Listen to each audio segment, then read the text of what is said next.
This is a Can Touch This video review. This is Gavin, and I'm here with Dan. Hello. And Anthony. Hello. The app that we're looking at today is the Team Radioshack iPad app for the Tour de France.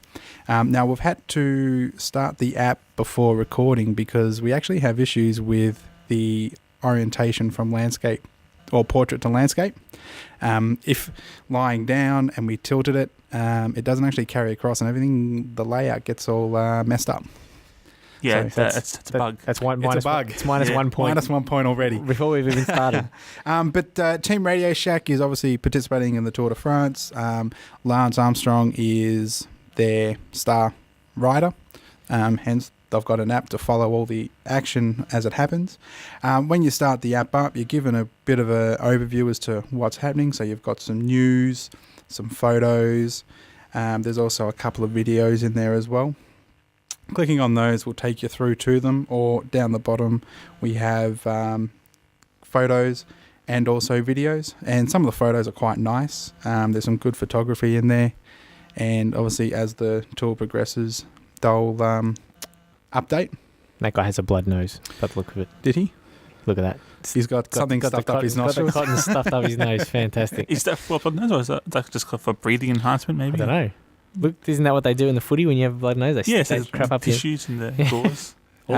This is also one of the competitors of the Tour de France. A lion. The lion on the little billy cart.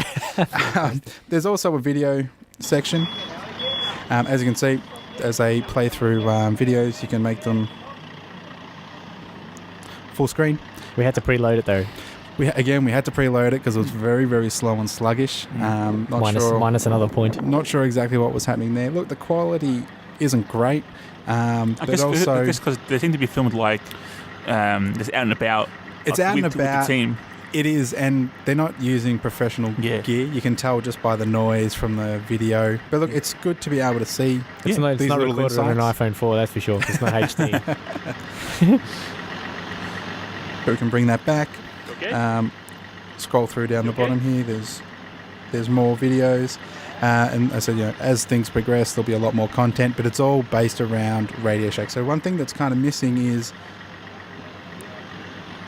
Let's pause that. Yeah. One thing that's missing is obviously there doesn't seem to be any live results.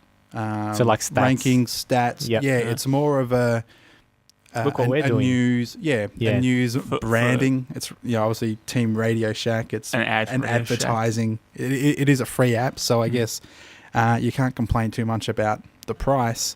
But as a companion for the Tour de France, not the best, obviously.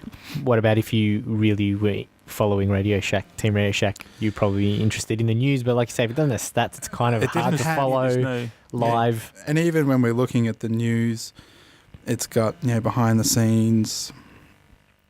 There's been stage one already, so they've got some photos from there, but there doesn't seem like to be the results or times. It doesn't seem to say, hey, look, this is what's happened. This is a report on on that stage. Did he fall over? Did he hurt himself? Yeah. And the one thing that'll be really neat is that look, these riders have GPS on them. I'd love to be able to see where Team Radioshack is during a stage. That would be awesome. And I know that there's one of the apps that we reviewed on the audio podcast, or we mentioned, was the SBS one. Yep. Where they do that. So look, it's a free app. It's great if you've got a Lance Armstrong interest in the Tour de France, Lance Armstrong, and it's worth checking out. Cool. So out of 5, how much would you give it? 2.5. 2.5. Cool. Thank you.